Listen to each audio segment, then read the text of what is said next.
I got it. Good morning, everyone, and welcome to Career Chats. I'm Joan Dixon, the Director of Student Programs with Gulf Coast South Area Health Education Center, and Career Chats is just one of the many student programs that we offer.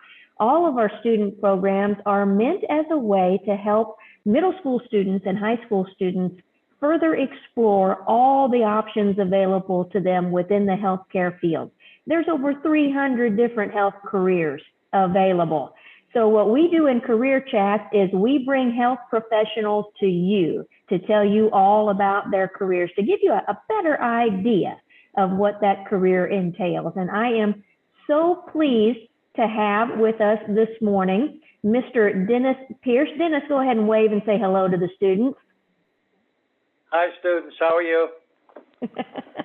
Dennis Pierce has a Bachelor of Science degree in education. He is a registered respiratory therapist, and he's the Director of Cardiopulmonary and Pulmonary Rehabilitation at DeSoto Memorial Hospital in Arcadia, Florida. Whew, you got a lot going on there, Mr. Pierce, for sure. Oh, yes. Oh, yes. Absolutely.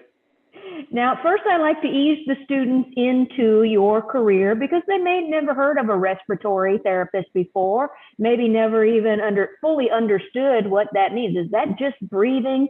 No, it's a whole lot more than that. So I'm getting ready to launch a couple of videos to give the students some more information about what exactly is a respiratory therapist. And Dennis, I'm going to look to you to give me a thumbs up when it first starts showing, so I know that the sound is good. So here it comes.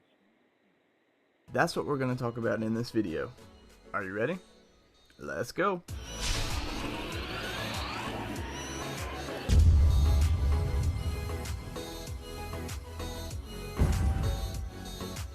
Respiratory therapy, also known as respiratory care, has been defined as the healthcare discipline that specializes in the promotion of optimal cardiopulmonary function and health. Respiratory therapists, are also called RTs, apply scientific principles to prevent, identify, and treat acute or chronic dysfunction of the cardiopulmonary system. Respiratory care includes the assessment, treatment, management, control, diagnostic evaluation, education, and care of patients with deficiencies and abnormalities of the cardiopulmonary system. Basically, what I'm trying to say is respiratory therapists help treat patients with diseases of the heart and lungs. Respiratory care is increasingly involved in the prevention of respiratory disease, the management of patients with chronic respiratory disease, and the promotion of health and wellness. Respiratory therapists, are also known as respiratory care practitioners, are healthcare professionals who are educated and trained to provide respiratory care to patients. Approximately 75% of all respiratory therapists work in hospitals or other acute care settings. However, many respiratory therapists are employed in clinics, physicians' offices, skilled nursing facilities, cardiopulmonary diagnostic laboratories, and public schools, while others work in research, disease management programs, and home care. Also, some respiratory therapists are employed by colleges and universities to teach students the skills they need to become respiratory therapists. Regardless of the practice setting, all direct patient care services provided by respiratory therapists must be done under the direction of a qualified physician. These physicians are usually specialists in pulmonary medicine, anesthesiology, and/or critical care medicine. So what is the job outlook for respiratory therapy? A survey conducted in 2014 by the AARC revealed that there were approximately 172,000 respiratory therapists practicing in the United States. This represented a 19% increase over a similar study conducted 4 years earlier in 2009, and now in 2018, that number has only grown. As the incidence of chronic respiratory diseases continues to increase, the demand for respiratory therapists is expected to be even greater in years ahead. While in the past, the profession of respiratory therapy has been mostly uniquely done in North America, however, since the 1990s, there has been a steady increase in interest of other countries as well. This trend is referred to as the globalization of respiratory care. All of this. All right, I'm going to roll right into the next one here. But first thing I wanted to address, Dennis, this is 2018, but I take it that the need for respiratory therapists has certainly not declined over the past 4 years. Would you say that's fair? Oh, no, it hasn't declined at all. As a matter of fact, it has increased due to the pandemic, especially. Right now, we're in year number 2 of the pandemic, and they're begging and looking for respiratory therapists. Can't find them because everybody has a job. Yeah, absolutely. I tell you, with all healthcare professions, they're always going to be needed because people are never going to be 100% healthy all the time. So health careers is a good option for students to consider because they are always going to be needed for sure. Absolutely. I'm going to launch this second video. I'm going to look for a thumbs up from you again. That'll give students some more detail into, what's the daily life like for a respiratory therapist. Here it comes. Hello, I'm Michael Terry.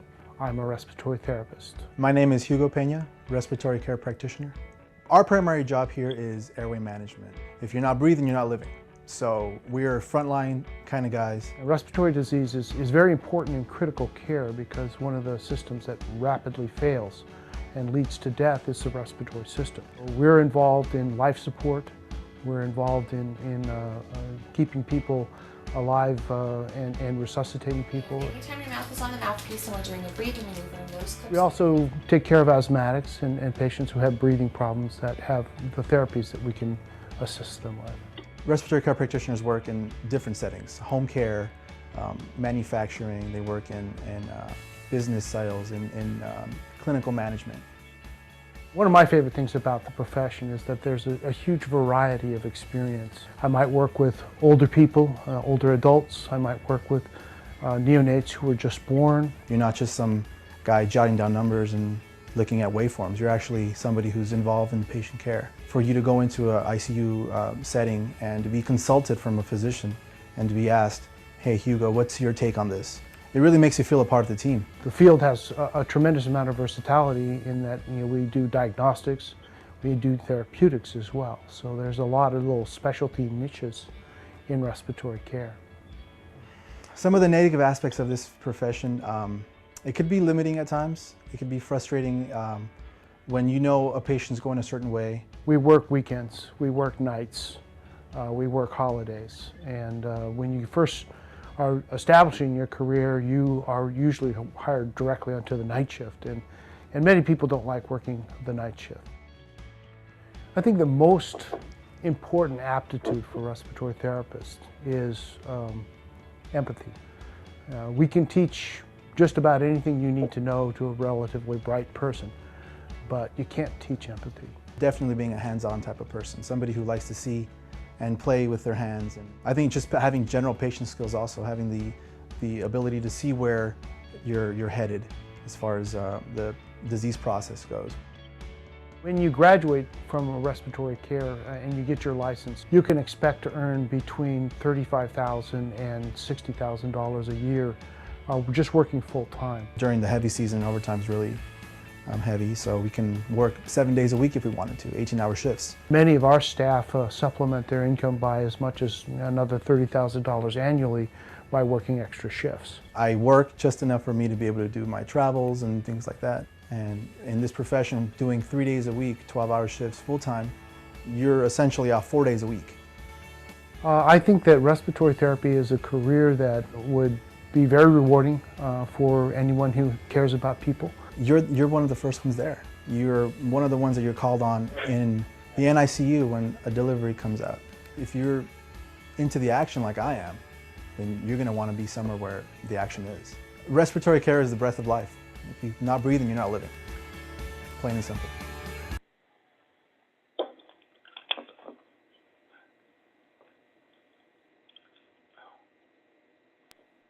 I can't hear you. All right, so those two videos give the students a good idea of the background of a respiratory therapist and what's a typical day like. But the students want to know, Mr. Pierce, how do they get from middle school or high school up to a career like what you have? And with these interviews, I've done several interviews now, and almost everyone with healthcare professionals, that career path was hardly ever a straight line to get to that career. So, and I heard that you used to be in education, that you were a teacher. Tell us about your path. How did you end up where you are? Well, I graduated high school in 1968. I'm an old timer, okay? I had a basketball scholarship, so I went to college on the basketball scholarship, and I wanted to be an educator. I wanted to be a teacher. So after 3 years of, my first 2 years at Mansfield State Teachers College on my basketball scholarship, I hurt my knee. I tore my ACL, and back in those days, 1968, 1969, they didn't have, let's just say that they didn't have the technology that they have today. So my sports career was over, okay? So I was kind of bummed out about it, and I spent 3 years at Mansfield State Teachers College, and I quit. I quit college. After 3 years, I was bummed out. I couldn't play sports anymore, so I went home, and my dad said, okay, I'm going to take you to work in the steel mills with me. Well, I lasted there 6 months in the steel mills, and I said, Dad, I'm going to go back to college, and I'm going to finish my last year. So I went back to St. Francis in Pennsylvania. I got my teaching degree, and that's how I became a school teacher. All right. And then what happened? And then I got married, and I was teaching in Pennsylvania, and a small town, 8,000 people, coal miners, steel workers, and my wife was from Boston, Massachusetts, and she said, how about if we moved to Boston? So I said, sure. So we packed up and we moved to Boston, and I took a teaching job there, and I really didn't like it, okay? I didn't like the teaching job there, so I thought to myself, I'm still young.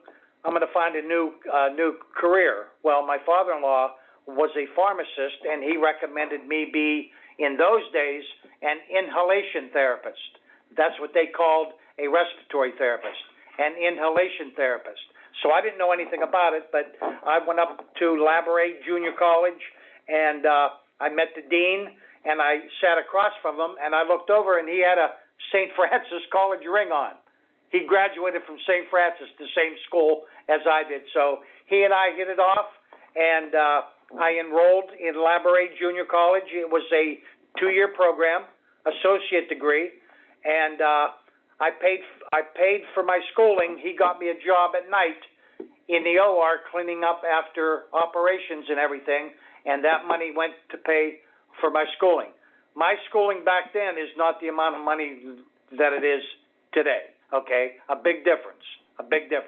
But that's how I got into the healthcare profession.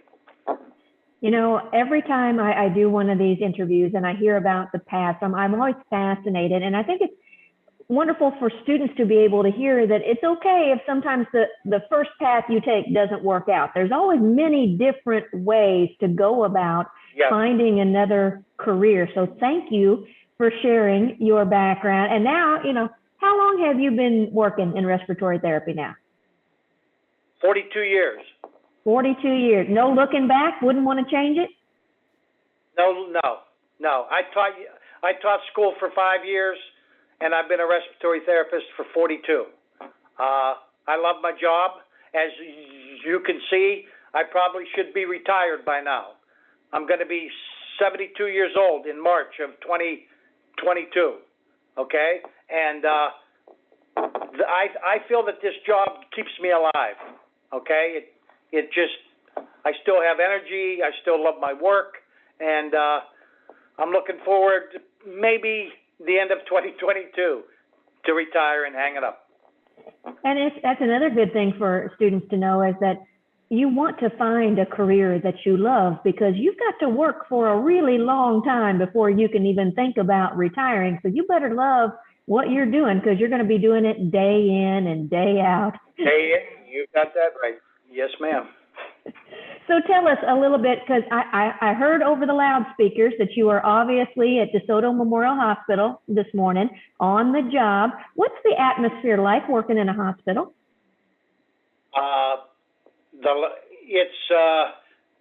Well, I'll talk about the last 2 years because of the COVID pandemic.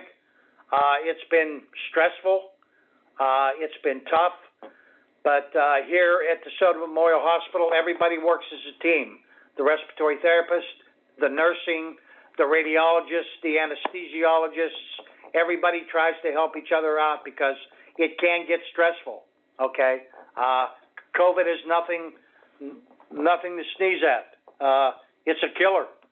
And we have put a lot of people on respirators, ventilators, BiPAP machines, vapotherms, and we are at the point right now where there is a sort of a down curve now, okay? And I just hope it stays like that because I hope that there's not another up curve, because if there is, I mean, I don't know what people are going to do if they don't get vaccinated, especially in the healthcare profession. I got vaccinated. I got vaccinated twice. The Moderna vaccine. I caught COVID here at the DeSoto Memorial Hospital. I got the monoclonal IV therapy injections for a half an hour. If I wouldn't have had the vaccine or got this injection therapy, I wouldn't be here today. Okay, because of my age. So I'm very, very lucky. I'm not going to tell people what to do, but if you're going to work in the healthcare profession, I highly recommend that you take the vaccine. I've seen people in their 30s, people in their 20s die, and it's the saddest thing that you ever want to see. It's no fun. Believe me, it's no fun. For a healthcare professional, because they all have to take care of other people, they have to take care of themselves first and foremost before they can take care of anybody else. So as a healthcare professional, you know, even before the pandemic, there's always a chance that you're going to lose some of your patients. How do you deal with that stress and loss? Being in this profession for 42 years, it's a sad thing to say, but it's kind of grown on me. I kind of get used to it. At the beginning of my career, the first 10 years in, I would get very familiar with patients. I used to bring them newspapers and everything, and then I would go home, and the next morning I come in, and the patient isn't here anymore. It hits you right in the gut.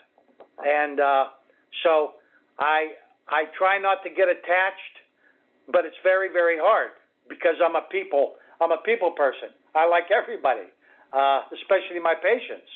And I do the best job I can to make them better, to send them home to their families. But when you go home and you come in the next day and John Doe isn't here anymore, it's sad. It's sad. Yeah, I can imagine, and I know that many hospitals may have grief response teams or behavioral health specialists. Clinical support. There you go. It's called clinical support. Yeah. It's very important for healthcare professionals to take care of themselves, not just physically, but sometimes we forget we got to take care of ourselves mentally as well. Absolutely. Absolutely. I have meetings with my staff all the time, and we sit down and we talk things, what's on our mind, and we try to ease each other's mind because I'm a very small department here, and I have a lot of people that work a lot of hours, okay? And sometimes it gets to them. So they need time to sit down, chill out, laugh, joke, everything. And it's been working, so I'm a happy camper, and so are they. Well, good. Thank you for sharing those pearls of wisdom with us. Now, in the videos, it talks about how a respiratory therapist can work with all different ages and types of patients. What's the range that you've seen in your long career for types of patients? Here at the Southern Memorial Hospital, I've been the director of cardiopulmonary for 15 years. We used to be a neonatal hospital, the only neonatal hospital within 30, 40 miles of Port Charlotte, Sarasota, Sebring, Wauchula. So everybody delivered their babies here in Arcadia. The respiratory therapist used to go to every delivery here, okay? We take care of a lot of Hispanic population here in Arcadia, okay?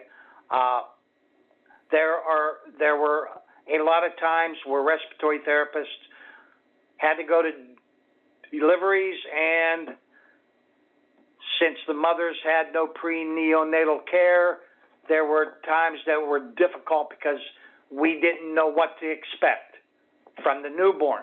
And it was stressful, very, very stressful. But my education that I got in Boston, Massachusetts, I worked in a neonatal hospital and intensive care ICU for 2 years. So I already knew about the babies and everything, so I taught everybody in my department how to handle the situation. We are no longer a neonatal hospital. All the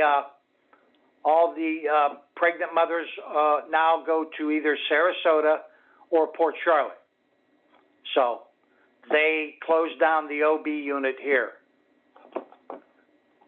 So neonatal all the way to, what's the oldest patient you've ever worked with? 101. Oh my goodness. So with such a range of patient ages, I imagine that job never gets boring. There's always something different going on. From newborns to 100. Yes, there's always something going on in respiratory, always. Now, as the director, of course, you have additional duties. Is there such thing as a typical day for you? Tell us what your day looks like. Well, I come in the morning and we have arterial blood gas machines. I'll tell the students a little bit of arterial blood gases.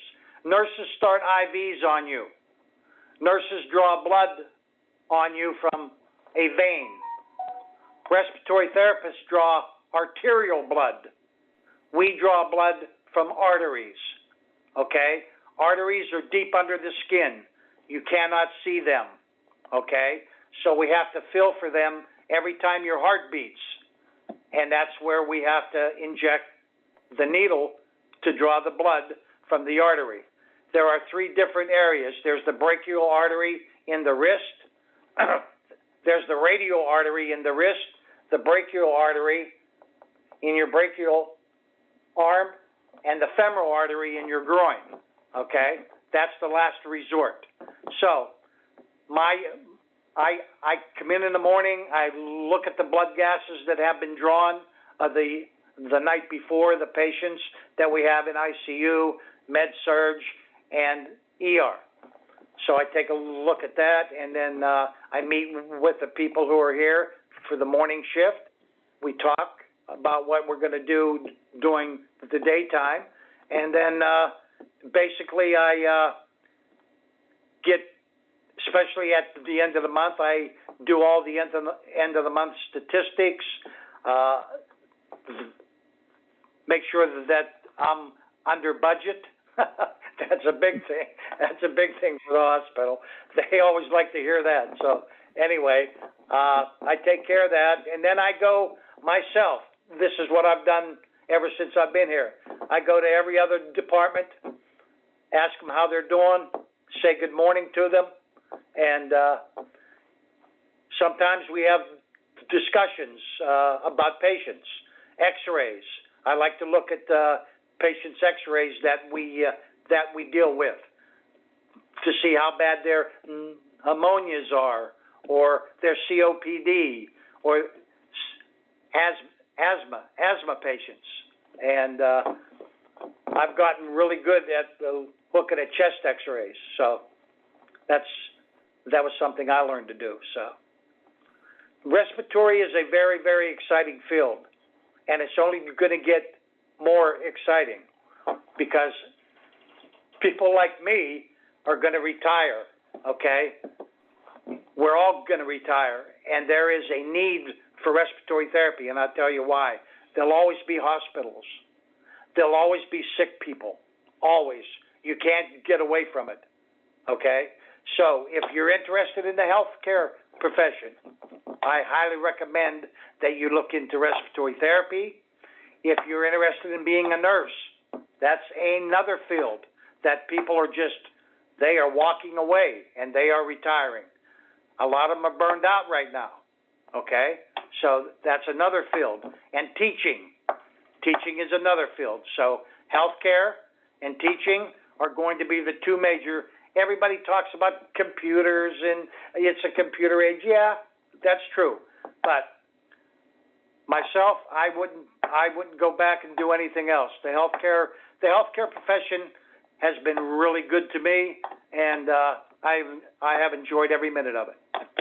And the beauty of so many healthcare professions is you don't have to go to university for 8 years and become a doctor. For example, respiratory therapy, associate's degree, or you can go on for the bachelor's degree, become a registered respiratory therapist.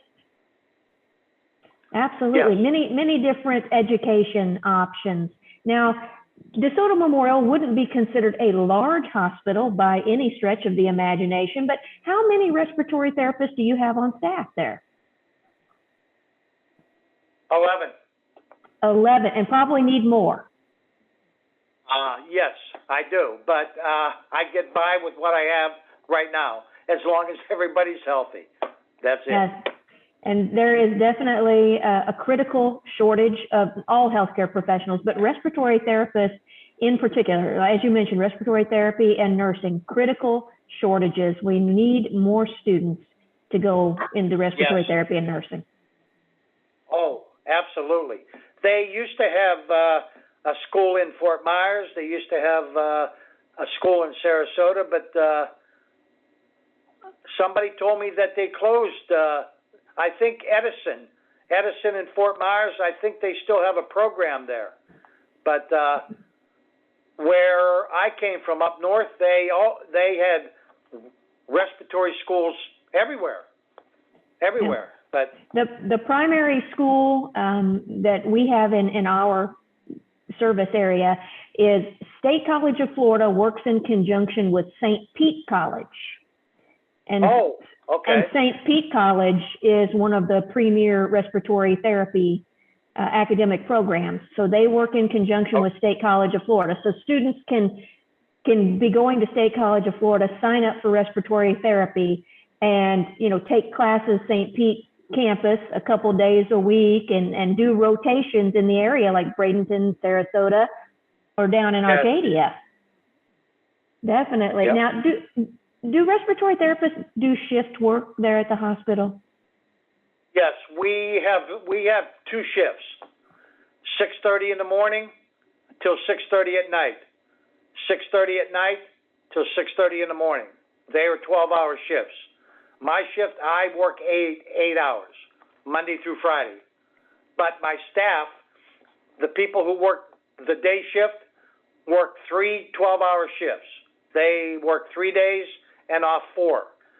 That's not how it's been for the past 2 years because of the need for more hours worked, more patients to take care of, but they have handled it very, very well. But now the night shift people, my night shift people, if you're working on the night shift, which at the beginning of your career, most likely you'll have to work on nights. I did it for 2 years. Whenever I first started, I worked 2 years on the night shift. I paid my dues. When my people work 7 on and 7 off, They work 7 straight 12-hour shifts and off for 7. That's how they like it. Me, no, I wouldn't do it, but that's what the people who work on my night shift, that's what they prefer, and that's fine. That's fine with me. Yeah, absolutely. And there's many different flexibilities in that as well, as you mentioned. And when you rise up the ranks to get to be director like you are, that's when you get to come back to those 8-hour shifts, and that's one of the pluses of being the boss. Off every weekend, every holiday. It took me until the age of 57 to do that. At 57, I still worked weekends. I still worked holidays. Yeah, and I have 2 grandkids now, so the weekends the past 15 years off have been pretty good to me. So I can't complain. I can't complain. Yeah. And everybody needs to know that starting out, you got to pay your dues. You're going to have to take those shifts that other people will do. Well, people who are coming into this field and are interested, if you work on the night shift, they pay you more money. It's like $5 more an hour shift diff. So for all you youngins who want to start out and make some money, that's the shift to start on. Why not? It pays more. Yes, it pays more. It pays more. Now tell us, because, we like to be very real with the students. We let them know the good, the bad, and the ugly of all the careers. What is the least satisfying about respiratory therapy? The least what? Satisfying. The least satisfying for me in respiratory therapy is, like I said before, coming into the hospital in the morning, going into the ICU, and going to see someone that you really care for, and he's not there or she's not there anymore. That's heartbreaking, but it's a fact of life. It's a way of life. You have to be mentally prepared for it, because when you're first in this field and it hits you, you're going to feel it, okay? Especially if you care for people. You are going to feel it. That's probably the least satisfying for me. At the beginning, I worked a lot of hours. I have twin boys. I worked 7 days a week because my wife stayed home and took care of my sons, and I worked 7 days a week to take care of my family. The only thing I regret about that is I didn't see them grow up when they were younger. But, hey, that's the choice I made, okay? I'm old-fashioned. I'm from Pennsylvania. I decided I wanted to take care of my family, and I'm still taking care of my family at 72. So it doesn't matter. But anyway, yeah. Well, let's look at the flip side of it then. What's the most satisfying for you? The most satisfying to me at DeSoto Memorial Hospital is the people that I work with.